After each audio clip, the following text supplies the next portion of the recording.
stopped talking to my dad when I was 18 years old. For the longest time, it was in a really strict household because he was born and raised in Iran, and then I was the first generation in America. And then our relationship, ever since I was younger, it was a lot of verbal and physical abuse all my life. At the age of 18, he and my mom decided to get a divorce, which ended in me getting a restraining order against him from the physical abuse that occurred. So it's obviously been really patchy and rough. And so that's basically our relationship from there. So it had been 6 years since we've talked.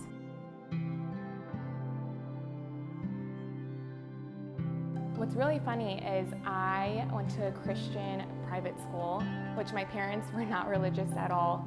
They grew up in a Muslim household, so they didn't really think about like sending to a Christian private school. They just wanted a good school for me and my sister, but it ended up being really Christian, and it was like we worshiped every Wednesday, and Fridays was like a whole service. We would read the Bible every morning. So I basically grew up knowing Jesus and God, and then I got out of that school and I really didn't follow God. I didn't really talk to God. I just got really separated from that. So it was a good like 4 or 5 years where I just didn't really believe in God at that point. Then I met Riley. We worked together, and then we started dating, and he was just telling me about God and Jesus, and I was just like, oh, like that's cool, and just like kind of just reminiscing of like, oh, I used to like believe in God. I used to talk to God every day when I was younger, and now I don't. And then I just prayed to God one night, and I was saying like, if you're real, if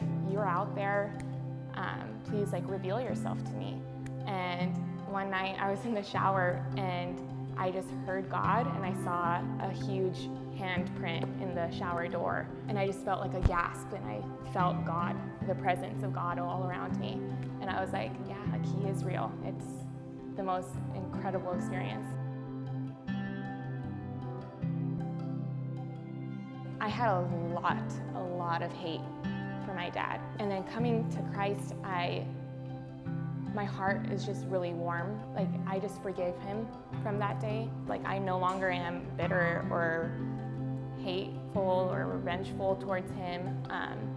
So it's been a huge impact in my life because I'm just more of a happier person. I think that's one of the reasons why I contacted him, was like, I'm able to give him Jesus. So having reconciliation for people that you're not, that you have a lot of hate towards, that you're not in good standing with, I think it's the movement right now of that we're supposed to be forgiving people. I think that's a way that we're just going to be able to spread Jesus. So my relationship with my dad today is really good. We FaceTimed for an hour, which is crazy because you haven't seen a person in 6 years, so you don't know what they're going to look like. A lot of love wasn't a part of our family when growing up.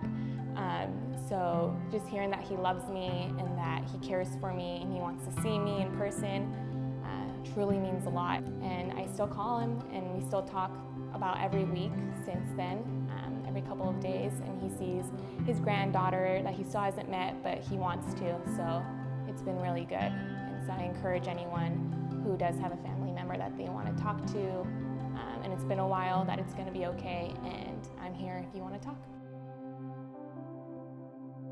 Hi, I'm Nasim, and this is my story.